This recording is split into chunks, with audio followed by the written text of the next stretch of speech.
Assalamualaikum warahmatullahi wabarakatuh. Sahabat Cantika Story yang dirahmati Allah. Mari kita awali dengan bersyalawat kepada junjungan kita Nabi Muhammad Shallallahu Alaihi Wasallam. Semoga dengan sholawat, hati kita lembut dan hidup kita penuh berkah. Jangan lupa untuk menekan tombol subscribe di channel Cantika Story, karena disinilah kisah-kisah nyata penuh hikmah dan keajaiban hidup akan terus mengalir untuk Anda. Apakah mungkin seorang karyawan biasa, yang bekerja di pabrik, bisa menjadi istri seorang pria Arab kaya raya? Dan apa yang membuat kisah ini begitu penting untuk didengarkan hingga akhir? Fajar menyapu langit Riyadh dengan warna jingga yang menyilaukan, namun di balik bangunan besar pabrik sabun yang terletak di kawasan industri, udara masih dingin. Anissa menggenggam tas kain kecilnya, mengenakan seragam kerja berwarna abu-abu, dan melangkah cepat menembus gerbang karyawan. Usianya baru 25 tahun, wajahnya manis, kulitnya bersih terbakar matahari, dan matanya menyimpan letih yang lama. Ia adalah buruh migran dari Indonesia, bekerja sebagai karyawan pencampur aroma sabun. Sudah 2 bulan berlalu sejak ia menginjakkan kaki di tanah Arab, jauh dari kampungnya di Kendal, Jawa Tengah. Tapi pagi itu, sesuatu terasa janggal.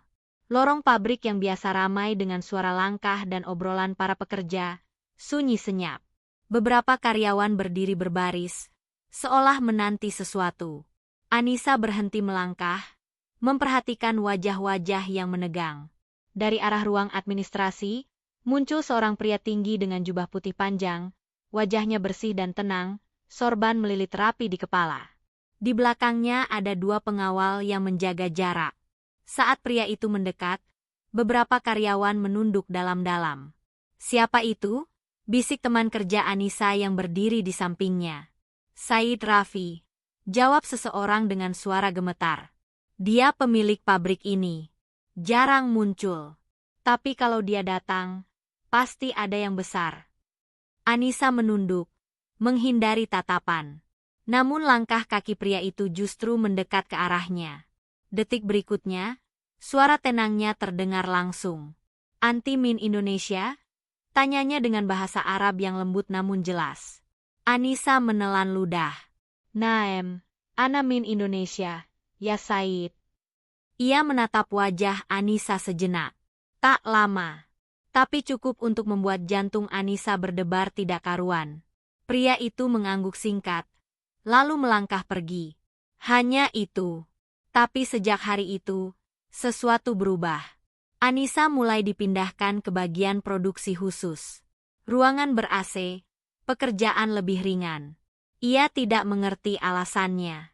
Bahkan setiap sore, makanan kotak yang mewah selalu datang ke mejanya. Tidak pernah diberi nama, tapi isinya selalu lengkap dan hangat. Teman-temannya mulai berbisik. "Kamu ada hubungan apa sama pemilik pabrik?" tanya mereka. Anissa hanya menggeleng. Bahkan ia sendiri tak tahu. Namun malam itu, ketika semua karyawan sudah pulang dan Anissa diminta lembur sendirian di ruang pengemasan, ia mendengar ketukan lembut di pintu. "Tok, tok." Ia berbalik, sedikit panik. Dan saat pintu terbuka, pria itu berdiri di sana. Said Raffi, dengan jubah putih bersih dan mata yang tajam. "Ana ma kuntu ahsya," katanya pelan. "Saya tidak bermaksud menakutimu." Anissa berdiri kaku, tak mampu berkata-kata. Di tangan Said Raffi ada sebuah kotak kayu kecil. "Buka," ucapnya singkat. Dengan tangan gemetar, Anissa membuka kotak itu. Di dalamnya ada sepucuk surat berbahasa Indonesia. "Jika Allah mengizinkan, aku ingin memperistrimu. Bukan karena kasihan, tapi karena aku melihat cahaya sabar dalam jiwamu." Anissa membeku. Suaranya tercekat. "Kenapa saya?" bisiknya pelan. Said Raffi menatapnya. Matanya lembut. "Karena di negeri ini, aku sering bertemu wanita dengan wajah indah tapi tanpa hati. Sedangkan kamu dengan tanganmu yang sabun dan peluh, kamu malah membuatku melihat Allah." Air mata Anissa jatuh perlahan. Dalam hening malam di pabrik sabun itu, ia tahu takdir telah mengetuk pintunya. Anissa duduk di atas sajadah kecilnya malam itu. Di kamar sempit asrama buruh wanita, lampu neon menggantung redup. Tapi pikirannya jauh lebih terang dari biasanya. Kotak kayu pemberian Said Raffi masih tersimpan di bawah bantalnya. Surat di dalamnya sudah ia baca puluhan kali. Namun setiap kali dibaca, hatinya kembali bergetar. Bukankah ini hanya mimpi? Bisiknya dalam doa. Tapi jika ini dari MU, ya Allah, maka mudahkanlah jalannya. Keesokan harinya, suasana pabrik kembali seperti biasa. Namun kali ini, para kepala bagian seolah menjaga jarak dari Anissa. Mereka tidak banyak bicara.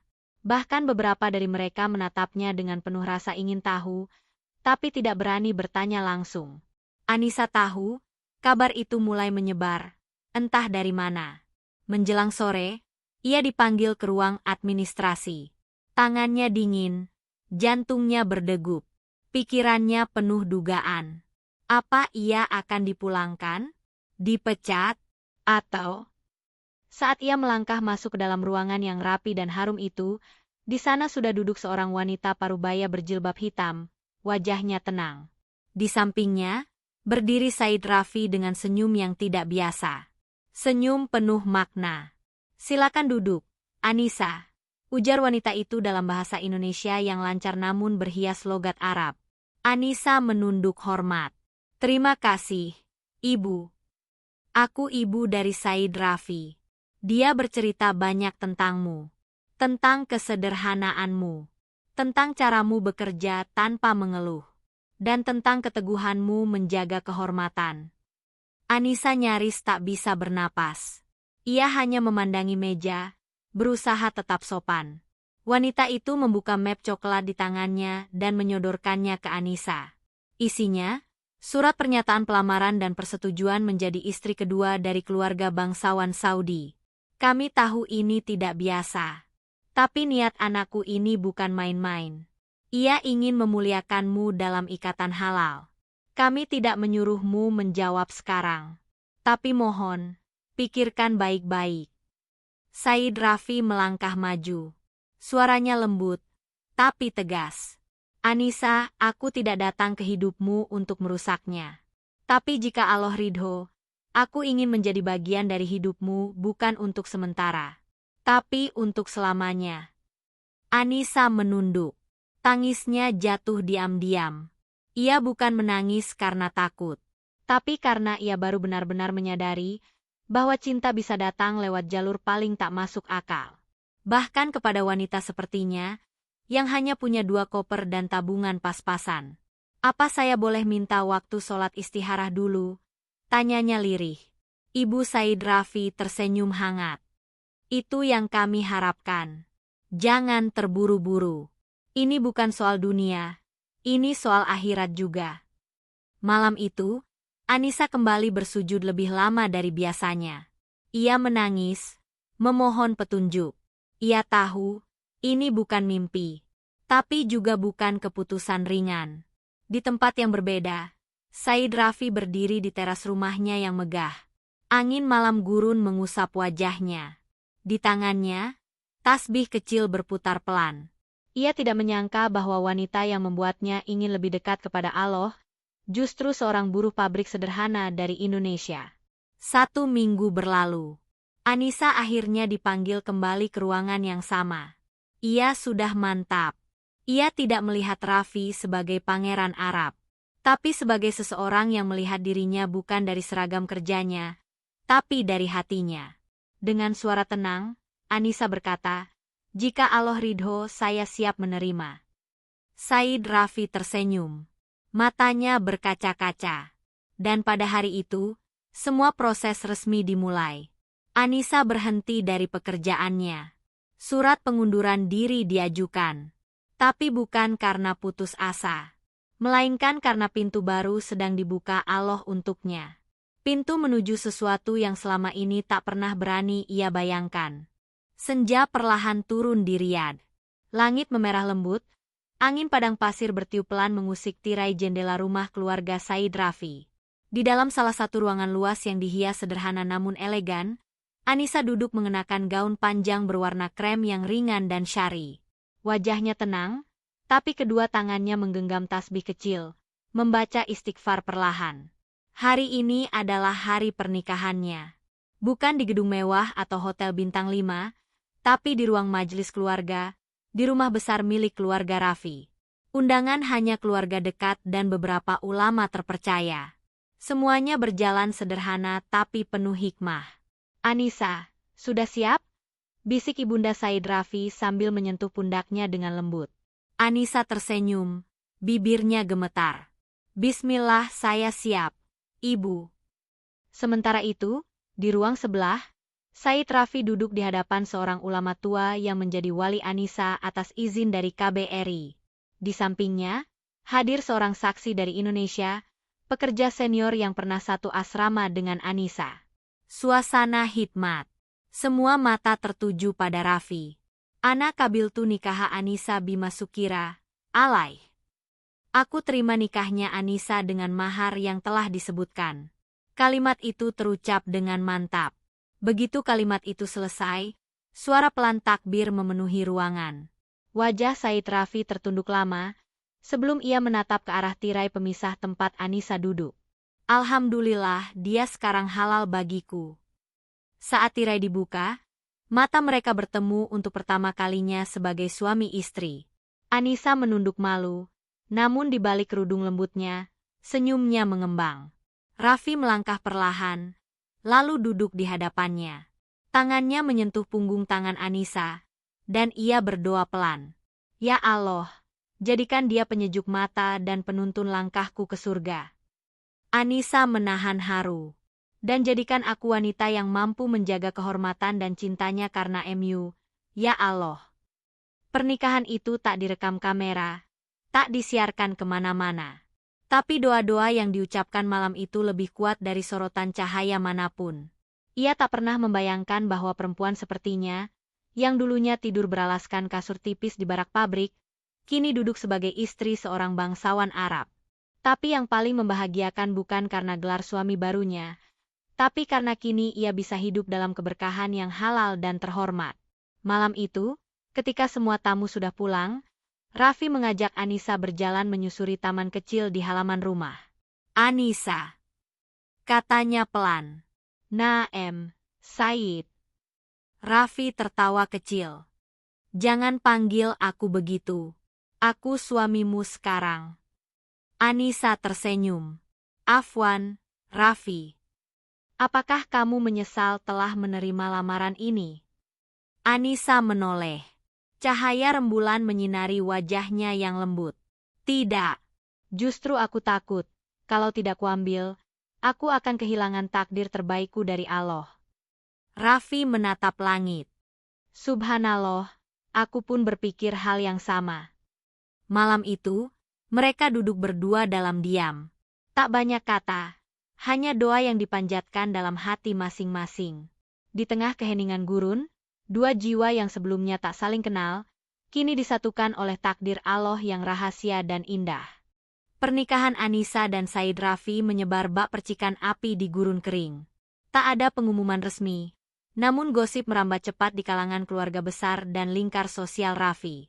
Banyak yang tak percaya, lebih banyak lagi yang mempertanyakan. Dia hanya buruh pabrik. Apa pantas menjadi istri Raffi? Bisik beberapa kerabat. Apa dia tidak punya ambisi sosial? Padahal banyak wanita terpandang yang menunggu lamaran. Sindir seorang sepupu dalam pertemuan keluarga. Anissa mendengar semua itu. Tidak langsung, tapi lewat bisik-bisik yang tak bisa ia hindari. Meski tak ada yang berkata kasar di depan wajahnya, ia bisa merasakan tatapan yang berubah, nada bicara yang disesuaikan, dan ruang yang tiba-tiba terasa sempit saat ia hadir. Namun ia memilih diam. Ia sibuk mempelajari bahasa Arab lebih dalam, menghafal doa-doa, memperbaiki cara membaca Al-Quran, dan melayani suaminya dengan hati yang tulus. Said Raffi pun menyadari tekanan itu. Ia tahu banyak dari kalangannya yang tidak menerima keputusannya. Suatu malam, ketika mereka sedang makan malam berdua, ia menggenggam tangan Anissa erat. "Aku minta maaf, Anissa. Aku tahu, kamu sedang menanggung beban yang harusnya aku tanggung. Tapi percayalah, aku di sini bukan hanya untuk mencintaimu. Aku di sini untuk melindungimu. Anissa tersenyum. Aku tidak apa-apa. Aku tidak pernah menikahimu karena ingin diterima mereka. Aku menikahimu karena ingin bersama orang yang mengajakku mendekat kepada Allah. Kata-kata itu membuat Raffi terdiam. Ia menyadari bahwa di balik wajah lembut Anissa, ada kekuatan besar yang tidak banyak dimiliki wanita bangsawan. Kekuatan untuk bersabar, dan kekuatan untuk tidak membalas hinaan dengan amarah. Tantangan tidak hanya datang dari luar rumah. Ada saat di mana Raffi ditawari proyek besar di luar negeri yang bisa meningkatkan kekayaannya berkali-kali lipat, dengan syarat ia menjaga citra keluarga bangsawan dan tidak membawa Anissa tampil sebagai istri sahnya di hadapan publik. Aku harus memilih, Anissa, antara uang dan kamu, ujarnya pelan suatu malam. Anissa menunduk. Aku bukan orang yang layak menghalangimu dari kemajuan. Jika itu penting, aku rela tak dikenal. Aku tetap istrimu, walau hanya kau yang mengakuiku. Tapi Raffi menggeleng. Tidak. Aku tidak mau hidup dengan nama besar tapi kehilangan cahaya hatiku. Jika aku harus memilih, aku memilih kamu. Hari itu juga ia menolak tawaran proyek itu. Ia memilih untuk membangun usaha baru sendiri, dengan modal lebih kecil, namun nama baik yang tidak ternoda. Keputusan itu membuat keluarga besarnya semakin bingung. Apa yang kamu lihat dari wanita itu, Raffi? Tanya pamannya suatu hari. Said Raffi menjawab tenang. Aku melihat diriku menjadi lebih bertakwa saat bersamanya. Itu cukup untuk menjadikannya yang terbaik bagiku. Keputusan Raffi dan kesabaran Anissa mulai perlahan mengubah pandangan orang-orang. Mereka tak bisa menyangkal bahwa Raffi menjadi lebih tenang, lebih bijaksana, dan usahanya malah tetap maju meski tak mengikuti arus besar. Anissa tidak membalas hinaan dengan balasan. Ia menjawab dengan akhlak. Ia tidak melawan cemoohan dengan debat. Ia menjawab dengan pelayanan. Dan Allah mengangkatnya perlahan, dengan cara yang hanya bisa dipahami oleh mereka yang sabar. 3 bulan setelah pernikahan itu, kehidupan Anissa dan Said Raffi berjalan dengan irama yang perlahan namun menenteramkan. Mereka tidak hidup dalam gemerlap pesta atau sorotan kamera, namun dalam rutinitas yang disusun oleh cinta dan keikhlasan. Di pagi hari, Anissa menyiapkan sarapan dengan tangannya sendiri, menyuapi Raffi dengan masakan yang ia pelajari dari neneknya di Jawa. Di malam hari, mereka membaca Al-Quran bersama, mengulas maknanya, lalu berdoa saling bersampingan. Namun, kabar yang benar-benar menggetarkan hati mereka datang di suatu pagi yang sederhana. Anissa memandangi tespek putih kecil di genggamannya. 2 garis merah muncul jelas. Tangannya gemetar, matanya berkaca-kaca. Ia terduduk di lantai kamar mandi, menutup mulutnya, lalu menangis dalam diam. Tangis bahagia, bercampur haru. Raffi, bisiknya ketika suaminya pulang malam itu. Ada apa, sayang? Tanya Raffi sambil menggenggam tangannya. Anissa menyerahkan benda kecil itu. Wajah Raffi berubah seketika. Mulanya terkejut, lalu berubah menjadi haru yang dalam.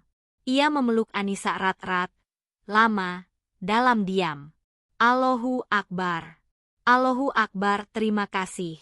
Anissa, terima kasih. Bisiknya di telinga istrinya. Sejak kabar itu tersebar, perlahan sikap orang-orang mulai berubah. Ibu mertua Anissa yang dulu menjaga jarak, kini sering datang membawakan makanan sehat. Beberapa kerabat yang sebelumnya mencibir, mulai menyapa dengan senyum. Bukan karena mereka tiba-tiba menerima, tapi karena mereka mulai melihat bahwa keberadaan Anissa membawa keberkahan.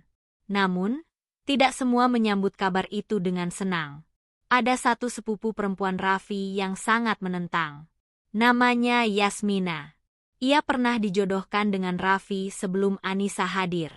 Diam-diam ia menyusun rencana untuk mempermalukan Anissa di depan keluarga besar. Ia menyebarkan kabar bahwa Anissa hanya berpura-pura hamil demi mempertahankan posisinya.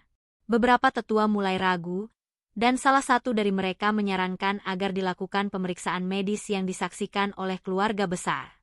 Ketika kabar itu sampai ke telinga Anissa, ia hanya terdiam. Hatinya sesak, Tapi ia tak ingin membuat Raffi tertekan. Biarkan saja, Raffi. Kalau mereka ingin bukti, mari kita berikan. Saya tidak takut, karena Allah tahu saya tidak berbohong. Namun Raffi berdiri tegak, matanya tajam. Tidak, aku tidak akan membiarkan kehormatanmu diinjak. Kita akan datang, tapi bukan untuk membuktikan, melainkan untuk membuka mata mereka bahwa fitnah tak akan pernah lebih kuat dari kebenaran. Hari itu, Anissa dan Raffi datang ke kediaman keluarga besar. Di sana, sudah hadir puluhan anggota keluarga bangsawan, termasuk Yasmina yang duduk dengan senyum licik. Dokter keluarga dipanggil. Pemeriksaan dilakukan secara syar'i, dijaga oleh tim perempuan. Hasilnya keluar dalam waktu singkat. Alhamdulillah, kehamilan sehat usia 8 minggu, ujar sang dokter dengan mantap. Semua mata terbelalak. Yasmina tertunduk lesu, wajahnya pucat. Namun yang mengejutkan adalah sikap dari Paman Raffi, yang selama ini paling keras menentang. Ia bangkit dari duduknya, mendekat ke arah Anissa. Maafkan kami. Kami terlalu cepat menilai hanya dari kulit. Tapi ternyata Allah menunjukkan siapa yang benar dan siapa yang hanya membawa dengki. Anissa hanya tersenyum, lalu menunduk dalam-dalam. Ia tak mengatakan sepatah kata pun. Karena diam seorang wanita yang terjaga, lebih tajam dari 1000 jawaban. Malam itu, Raffi memeluk Anissa erat di beranda rumah mereka. Kamu tahu, Anissa, aku merasa seperti baru menikah hari ini. Bukan karena kita akan punya anak, tapi karena hari ini, Allah menunjukkan siapa dirimu sebenarnya kepada dunia. Anissa menyandarkan kepalanya di dada suaminya, dan berbisik pelan. Dan aku bersyukur, karena dengan bersabar, Allah membukakan rahim ini, untuk menjadi jalan datangnya cinta yang tidak bisa disangkal oleh siapapun. Musim panas di Riyadh mencapai puncaknya. Suhu mencapai 45 derajat, tapi di dalam rumah Said Raffi, sejuk dan tenang. Anissa duduk di kursi goyang, perutnya membuncit sempurna. Waktu melahirkan tinggal menghitung hari. Setiap pagi ia berzikir, menenangkan diri, membaca doa Maryam agar kelahiran anaknya diberi kemudahan. Raffi semakin sering berada di rumah. Ia tak ingin melewatkan satu detik pun dari masa menegangkan ini. Dalam doanya, ia selalu menyebut nama sang anak, yang belum lahir, tapi sudah ditetapkan dalam hati mereka. Ziyad, yang berarti kekuatan dan keberlimpahan. Jika dia laki-laki, kata Anissa suatu malam, semoga dia jadi penghafal Al-Quran. Dan jika perempuan? Tanya Raffi sambil tersenyum. Anissa tersenyum kecil. Maka aku ingin dia seperti Asyah, istri Fir'aun, yang kokoh dalam iman meski hidup di tengah kekuasaan. Tapi seperti segala takdir yang digariskan Allah, kelahiran itu tidak datang dengan tenang. Di malam hari ke-40 dari usia kehamilan 9 bulan, Anissa terbangun karena nyeri luar biasa. Air ketubannya pecah lebih cepat, dan tubuhnya menggigil hebat. Raffi yang panik segera menghubungi ambulans, lalu menggenggam tangan istrinya sambil membacakan surah Yasin di telinga Anissa sepanjang perjalanan ke rumah sakit. Sesampainya di sana, dokter menyampaikan kabar yang membuat jantung Raffi serasa terhenti. Istrimu harus operasi segera. Posisi janin sungsang dan detaknya melemah. Tapi nyawanya bisa terancam. Raffi memejamkan mata. Ia sujud di pojok ruang tunggu, menangis dalam diam. Ya Allah, jangan ambil keduanya. Tapi jika engkau harus mengambil salah satu, ambil nyawaku, bukan mereka. Setelah itu, waktu berjalan lambat. Jam demi jam terasa seperti hari. Hingga akhirnya, di pagi buta, seorang perawat keluar dari ruang operasi membawa berita yang membuat Raffi limbung. Selamat, Said. Putra Anda lahir. Alhamdulillah, sehat. Dan istri Anda juga selamat, walau kami harus berjuang keras. Raffi langsung berlari masuk. Di sana, Anissa terbaring lemah, namun matanya terbuka. Di sampingnya, seorang bayi mungil di bedong rapi, menangis pelan. Tangis Raffi pecah. Ia mencium kening istrinya, lalu memeluk bayi itu dengan hati yang nyaris runtuh. Ziyad. bisiknya. Kamu lahir membawa ujian, tapi juga membawa cahaya. Hari itu menjadi titik balik segalanya. Ibu mertua Anissa yang dulu sempat ragu, kini menangis dan mencium cucunya penuh cinta. Para kerabat yang dulu mencibir, kini datang membawa hadiah dan doa. Bahkan Yasmina, sepupu yang pernah mencoba menjatuhkan Anissa, datang diam-diam dengan mata berkaca-kaca. Aku kalah, katanya pelan saat hanya berdua dengan Anissa. Tapi aku senang, karena kamu menang bukan dengan caci maki, tapi dengan sabar dan doa. Anissa tersenyum, lalu menjawab dengan pelan, kemenangan seorang wanita bukan saat ia didengar, tapi saat Allah membelanya tanpa ia harus bersuara. Sejak hari itu, nama Anissa mulai dikenal sebagai istri dari bangsawan muda yang bersahaja. Tapi lebih dari itu, ia dikenal sebagai ibu dari anak yang lahir membawa perubahan. Rumah tangga mereka menjadi simbol bahwa cinta tak mengenal kasta.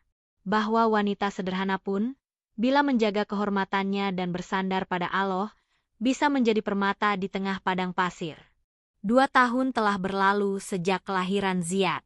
Riyadh masih panas, gurun tetap kering, dan langit Arab tetap menyimpan bias keemasan yang angkuh. Tapi di balik dinding rumah besar milik Said Raffi, suasana berubah lebih damai. Di sana, tawa anak kecil menggema setiap pagi, memecah kesunyian halaman rumah, menari di antara pohon kurma kecil yang ditanam Anissa sendiri. Ziyad tumbuh menjadi anak cerdas dan tenang. Wajahnya campuran tegas sang ayah dan lembut ibunya. Setiap kali ia melafalkan huruf-huruf hijayah dari bibir mungilnya, Raffi akan memejamkan mata, menahan haru yang tak pernah habis. Dan Anissa, ia bukan lagi hanya istri, tapi menjadi ibu, pengajar, dan pelindung dalam satu jiwa yang tak tergantikan. Hubungan Anissa dan keluarga besar Raffi telah berubah sepenuhnya. Tak ada lagi cibiran, tak ada lagi ragu. Ia bukan saja diterima, tapi dihormati. Bahkan dalam majelis keluarga, jika ada wanita yang berselisih, nama Anissa disebut sebagai contoh keteguhan dan ketulusan. Ibu mertua Anissa pun kini sering duduk di dapur bersamanya, mencicipi masakan Jawa yang telah berpadu dengan rempah Arab. Kau membawa kesejukan dari timur, Anissa, ujar sang ibu suatu hari. Aku semula takut, karena kamu bukan dari kalangan kami. Tapi ternyata, Allah yang memilihmu bukan kami. Suatu malam, Said Raffi membawa Anissa naik ke atap rumah mereka. Di bawah langit Riyadh yang bertabur bintang, ia berdiri memandangi kota. Kamu tahu, Anissa, ucapnya, dulu aku ingin wanita sempurna. Cantik, cerdas, berkelas. Tapi aku tak tahu bahwa kesempurnaan itu bukan pada rupa atau gelar, tapi pada wanita yang bisa membuatku merasa dekat dengan Allah. Anissa menatap wajah suaminya yang kini jauh lebih dewasa dari hari pertama mereka bertemu. Dan aku dulu hanya ingin pulang ke Indonesia dengan cukup tabungan. Tapi ternyata Allah memberiku rumah di hatimu. Raffi tersenyum. Lalu dengan lembut ia berkata, aku ingin membawa kamu dan Ziyad ke Indonesia. Ke kampungmu. Aku ingin tahu tempat yang telah melahirkan permata paling berharga dalam hidupku. 2 bulan kemudian, pesawat pribadi mendarat di sebuah bandara kecil di Jawa Tengah. Penduduk desa menyambut dengan heran, bahkan bingung. Tapi di antara kerumunan itu, seorang ibu tua dengan kerudung sederhana menangis terseduh saat melihat Anissa turun dari pesawat, menggandeng tangan putranya yang berlari-lari kecil. Bu, ucap Anissa sambil memeluk ibunya. Ini Ziyad, cucumu. Tangis pecah. Peluk yang dulu hanya sebatas mimpi kini menjadi kenyataan. Warga desa tak berhenti bertanya-tanya bagaimana mungkin Anissa, yang dulu hanya gadis biasa, kini menjadi istri bangsawan Arab. Tapi Anissa hanya menjawab satu kalimat setiap kali ada yang bertanya. Karena Allah menuliskan takdirku lebih tinggi dari mimpiku. Di teras rumah masa kecilnya, Said Raffi duduk bersila, meminum teh tubruk buatan mertuanya, memandangi senyum Anissa yang tak lagi memendam luka. Dari balik jendela, suara Ziyad mengaji menggema pelan.